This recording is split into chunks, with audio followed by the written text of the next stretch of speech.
Hi, this is Keely from Dating Talk with Keely. You're listening to Too Many Podcasts with Jim, the podcast Sherpa. Welcome to Too Many Podcasts, the podcast about podcasts. Now, podcasting from the Sherpa Chalet on Mount Podcastia, here's your host, Jim, the podcast Sherpa.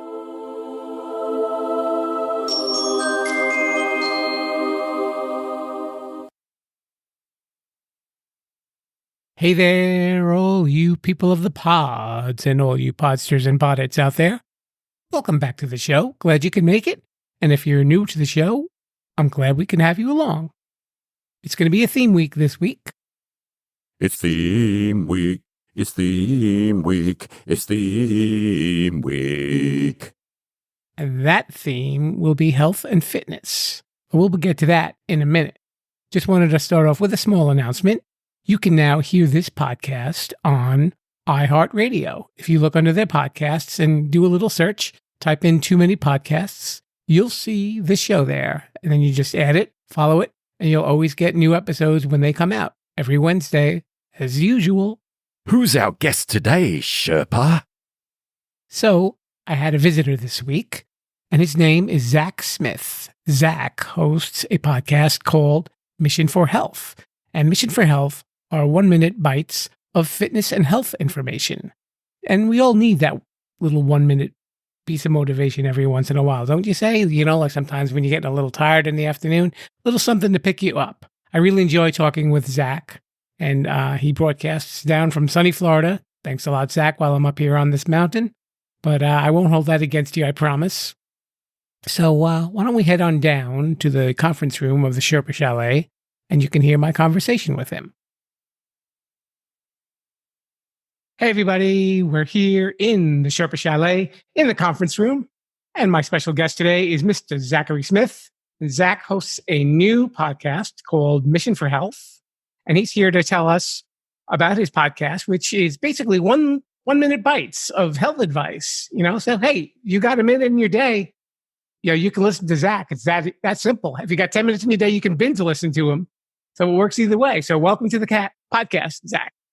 Oh, thank you so much. I am looking forward to doing this. This is actually the first podcast interview I've ever been a part of. So I am really excited to be here tonight to be able to share a little bit more about what I do. Hopefully you can tell by the end of this, the passion that I have for my podcast and my businesses. So I'm just really excited to share with others my passions. That's great. Well, we're glad to have you on the show. All right. Why don't we start? You could just tell us a little bit about yourself. Yeah, I am 23 years old. I am married and just had our first baby girl in April. So I got married in May of last year and had a baby in April. We wasted no time to start our family, but I am so excited about it. My little girl's name is Mary Catherine. That is her full first name. And then my wife, her name is Alicia. So I'm very family oriented. I love my family. Have great support from my parents and her parents. It's just a very good family atmosphere in my life, which is amazing. I am also a full-time missionary. I play a sport called disc golf. For people that have never heard of that, it's basically Frisbee golf, just like golf, but you're using Frisbees to throw it into baskets. So that is a very good portion of my time and energy, and I enjoy it a whole lot. And then I'm also a health coach where I host a podcast, help people achieve their goals, whatever they're looking to do in health. Hopefully there's something we can do to work together, strive to be better every single day. Wow, that's a great story. You said you were a health coach. Now, how exactly do you become a health coach? So basically, a lot of people start as clients. Typically, it can look like somebody that wants to lose a little bit of weight. We'll talk to somebody in our organization and we'll kind of go through the process. I personally came in without a weight loss story, but I graduated college and was kind of like, whoa, I didn't learn how to kind of eat healthy or live a good, healthy life in college. So what the heck am I doing? And fortunately, the family I was marrying into, she was already a health coach. And I was like, hey, Mom, what do you do? And kind of started learning a little bit more about that and got into the whole education system and started learning more about how I can help other people achieve their goals, but most importantly, how I can achieve my goals of long-term health, because I know that I want to be there around for my family. I want to be there for my grandkids, and I want to be there for my great grandkids. Something I share with people all the time is that I want to be around to teach my great grandkids how to play disc golf, which is certainly not something you probably hear every day. That's true. You actually say in some of your episodes about needing a mentor and a coach in your life. Talk a little bit about that. Yeah, so I have really come to learn in the last couple of years how important it is to have other people pouring into you. So I have a spiritual coach. I believe in God and I believe in Jesus, and I know that in order to know Jesus better and have that relationship with Him, I needed to be coached in that aspect of my life, so that I was learning how to do that better.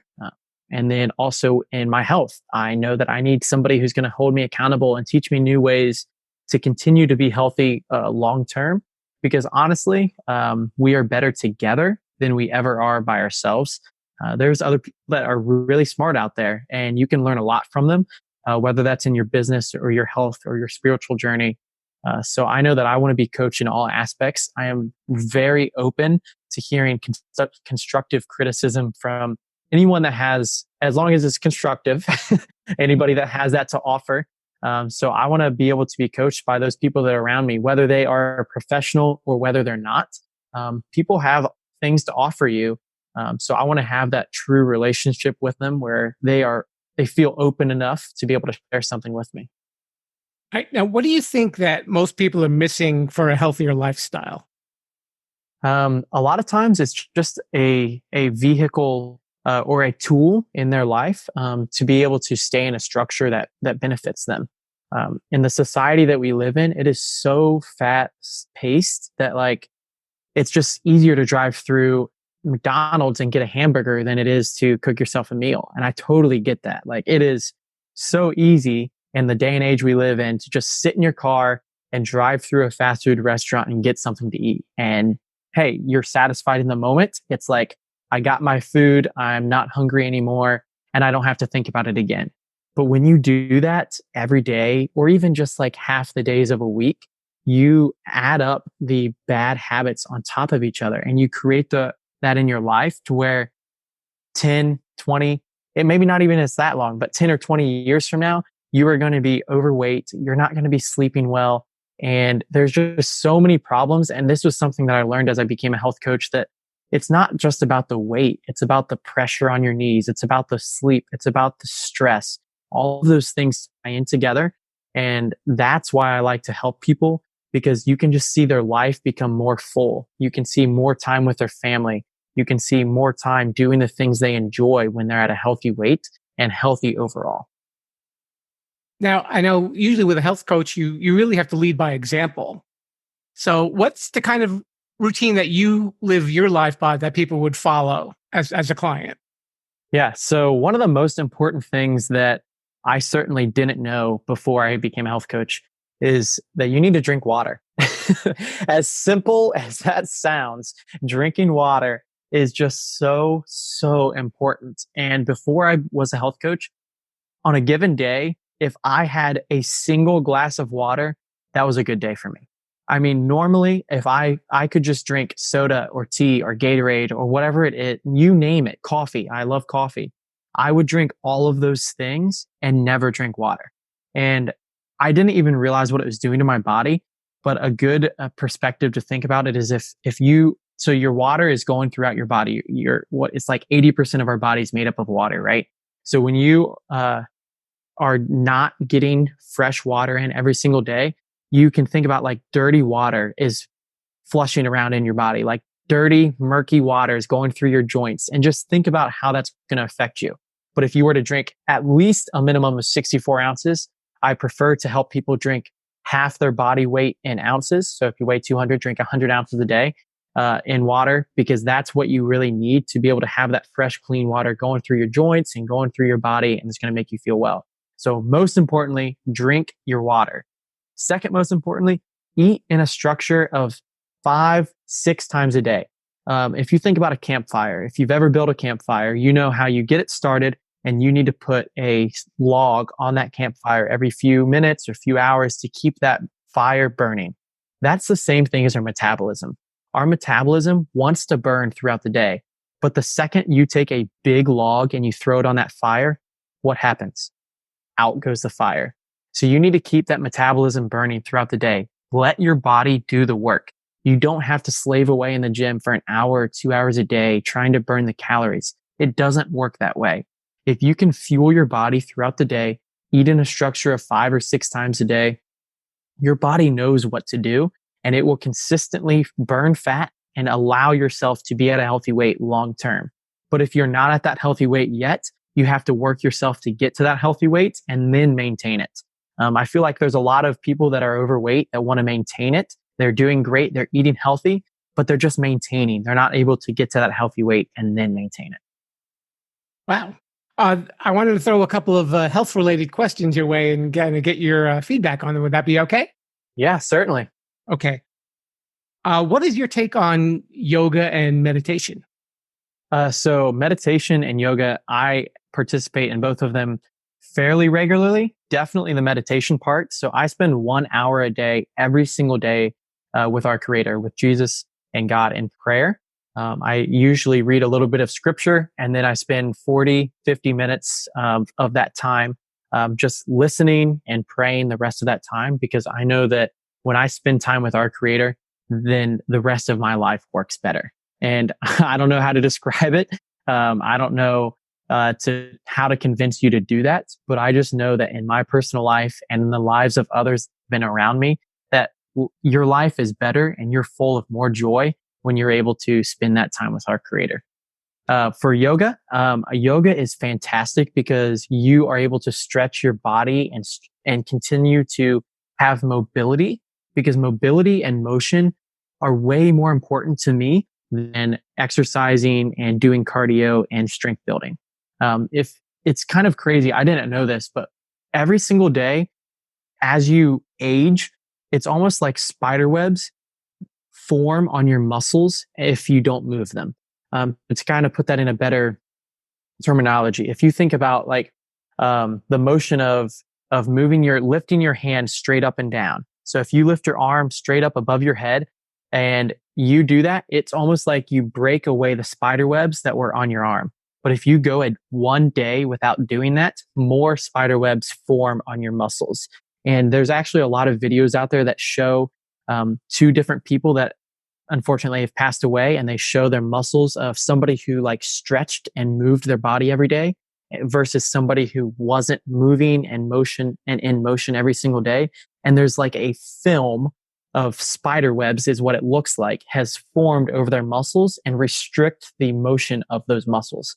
So I think yoga is fantastic with helping you continue to break that film or break those spider webs off of those muscles, and allow you to do the things that you want to do and be able to be more active and enjoy life and live life to the fullest.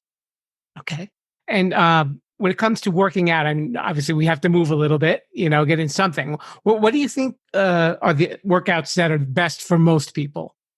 Yeah. So I think something that we coach is called NEAT. It's non-exercise activity thermogenesis. Like I said, you don't have to slave yourself in a gym an hour or 2 hours a day, because let's be realistic. Life happens and you're not always going to have that time to go be in the gym. So what happens when you don't? One simple thing is create a standing desk. I have the standing desk where I can sit down or I can lift it up and I stand. When you stand, you're burning 2 or even 3 times more calories by just standing and working than if you were sitting or just walking. I think people underestimate how important it is to walk. I think a great health tip is to just get yourself a pet and take it for a walk every night, because you're getting your body moving. Whether that's walking or even having your family go on a walk together.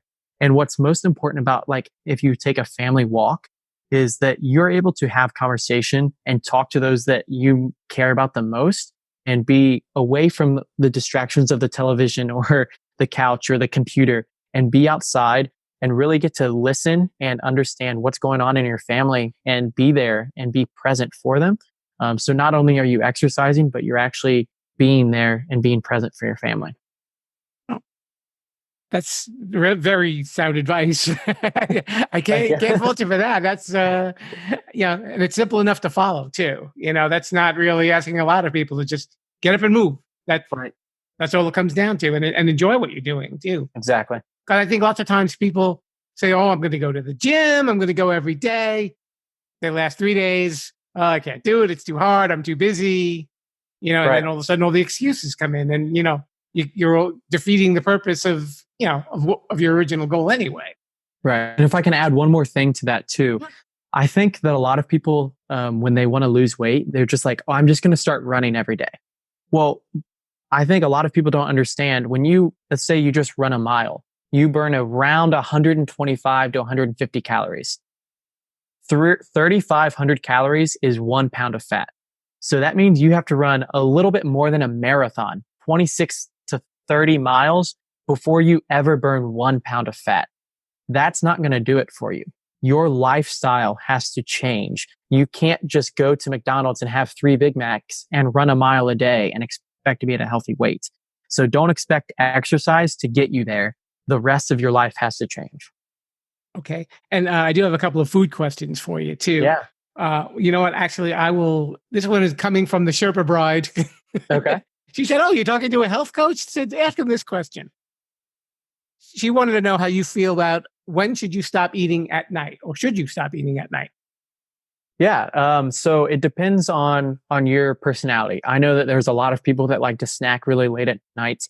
I'm one of the people that probably should eat more at night. I will typically have a dinner around 7 o'clock and then I'm full for the rest of the night. Whereas I think that if you can eat at the very latest, eating an hour before you go to bed, but having another kind of fuel your body or snack. Let's say if you eat at 7 o'clock, eat again at 9 and then go to bed at 10:30. I think is perfectly acceptable. It doesn't have to be a big meal, but don't let that dinner be the last thing you eat. Have a small meal, whether that's 7 olives or a couple pickles. Those are good things to be able to eat. They're good things from the earth that you can have. And you can be able to stay in the structure of eating, like I said, 5 or 6 times, keep that metabolism burning, even as you continue to move towards bed, is really good. But definitely don't plan on eating within a half an hour of going to bed, because your body won't be able to burn it as you lay down and you go to sleep. At the very latest, like I said, eat about an hour before you go to bed is pretty good, but don't let it go past that. Okay.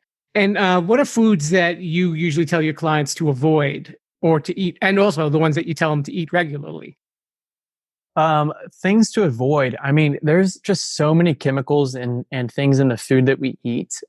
Marketing and food people have gotten really good at identifying how our brains work. And I feel like there's a lot of people that don't understand that the food that's out there right now, a lot of it is so unnatural. It has only been created to make you eat it once and for your brain to register, hey, that was good. I want that again. And then you go back to it again and then again and again. So anything like high fructose corn syrup, you really want to eliminate that from your house. That is something that there is no value in eating high fructose corn syrup. And there are options that are not more expensive. It doesn't cost you more to eat it. You just have to take the couple seconds to look at a label and see, hey, this has high fructose corn syrup and this brand doesn't. So I'm going to buy this brand.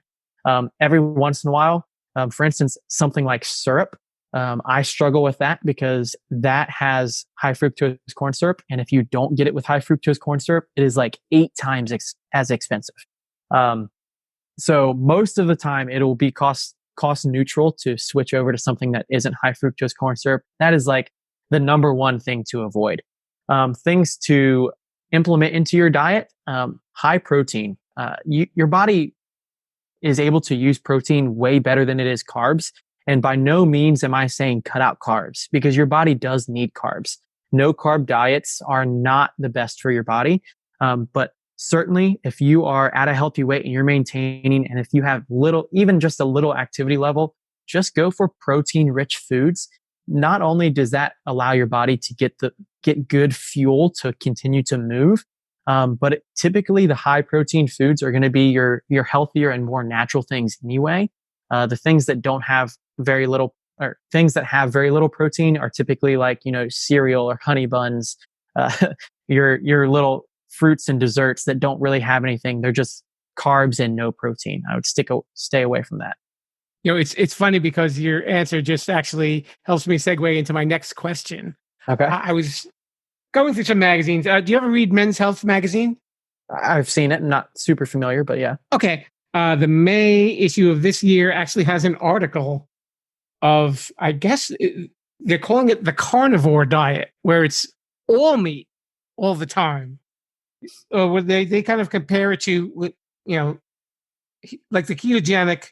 It's saying that the target would be 20% protein, 75% fat, and 5% carbs. Now that's keto. The carnivore says 40% protein, 60% fat, and 0 carbs, where it's just meat and more meat. There's no vegetables. There's no salads. Wow. Wow. I can't believe that article's in there, honestly. So I grew up on a farm in Ohio. I raised my own animals and we ate our own animals. So I absolutely love meat. I am a carnivore for sure. Okay. But that diet is terrible. I cannot believe that they would publish something like that. Well, they don't seem to be behind it. They're just they're saying, well, here's what some people are doing, and they're saying that it helps them. But of course, there were health experts that saying, no, you don't want to do this. Yeah, I heard there's a story this past spring. A guy gave up everything but beer for Lent. So his entire diet was beer and water. And he lost like 45 pounds. But honestly, do you think anybody would agree that that's a healthy diet? Just because you lose weight by eating a certain way doesn't mean you're eating healthy. And you have to look for things that are going to sustain us.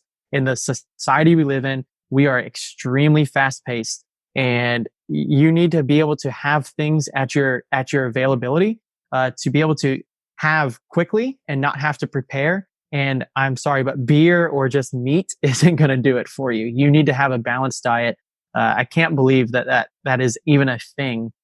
Like I said, as much as I love meat, that's definitely not the route to go. Now, lately, I've been hearing a lot about intermittent fasting, where people don't eat. They eat very little for like a 10-hour stretch of the day. Maybe they'll just drink some water, and that's about it. Now, what's your take on that? Would you ever advise a client to do that? And so I personally would not advise a client to do that. It kind of goes against the whole campfire and metabolism thing. Like, your body knows how to work. Your body knows what to do when it's fueled. And when you just decide to eat anything and everything you can in a 2-hour window, like, what is that teaching yourself for long term? If you have whatever you want just because it's in a certain window, is that really sustainable? Like, I'm confused on why that's even become a thing. Like I said, just because you do lose weight by doing a certain diet doesn't mean that it's long term healthy for your body. Just being able to, I know it's not considered starving yourself, but keeping yourself from eating for 22 hours of a day and only eating within 2 hours, like, where does that line up scientifically? Like I said, it does help you lose weight, certainly, but long-term health, it is not sustainable. Yeah, it's funny because, especially with food, I think it's so confusing for everybody. Like, let's say with eggs, they're good for you one week, and then the next week, no, don't eat eggs. And then it's, oh, they're not so bad. And then it's, no, stay away. It's, people they're caught, in a tug of war with some of these foods. And it makes it hard for a consumer to choose. Yeah, I totally agree with you. And that's kind of why I'm a health coach, because I truly believe in the mission of our company, and being able to, the education system that we have behind us is kind of the most, I guess, up to date, but also tracks back for thousands of years. I mean, humans have lived for thousands of years and they have been able to survive. So 10,000 years ago, what were people doing? Well, they were eating things from the earth. So nowadays, why are we eating things that are just produced in a factory? honestly, like, do you think that's healthy for you?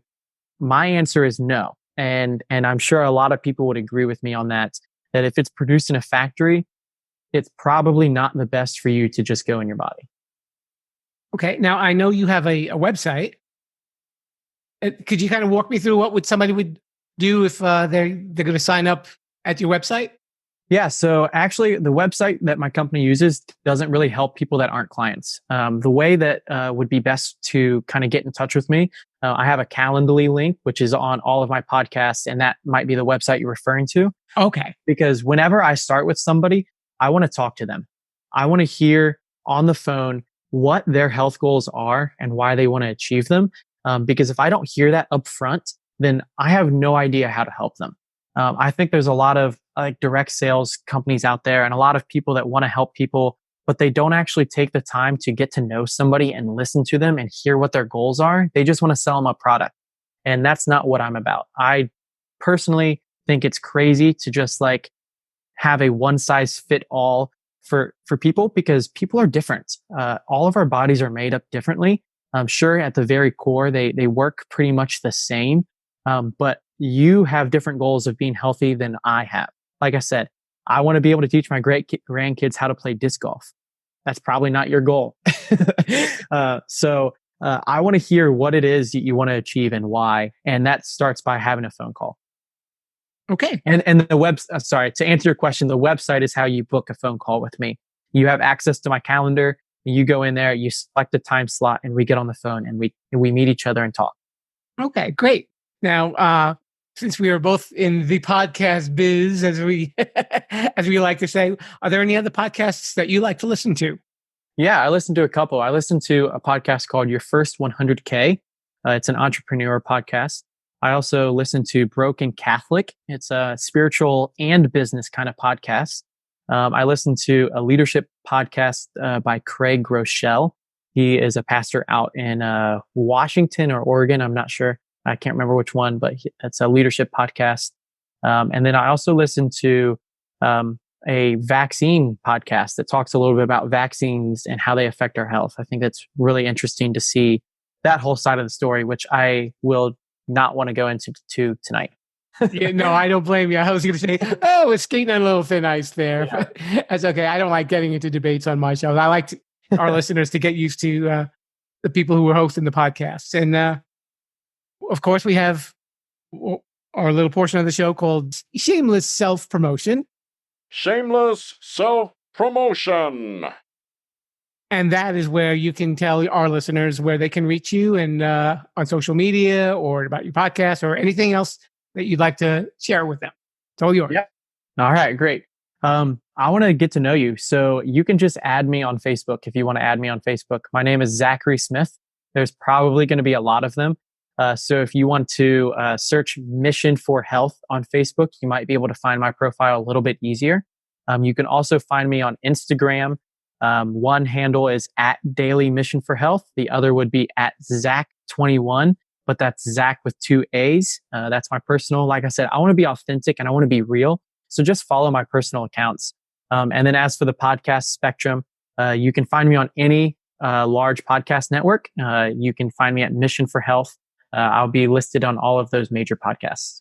Yeah. And everybody, don't forget, it's a nice, quick podcast. So if you're a little pressed for time, you're going to get a little bit of knowledge whenever you're going to listen to Zach. So Zachary Smith, Mission for Health. Thank you very much for coming down to the chalet. Yes. Thank you very much. And now it's time for Sherpa Suggestions.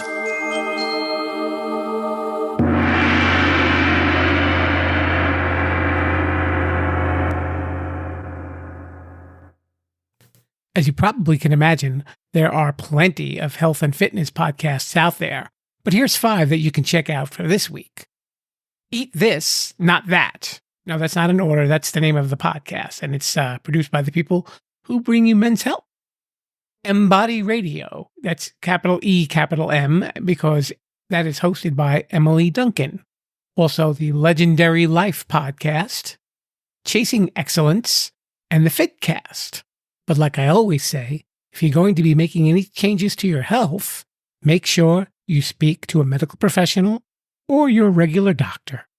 Because remember, just listening to those podcasts isn't going to get you any healthier.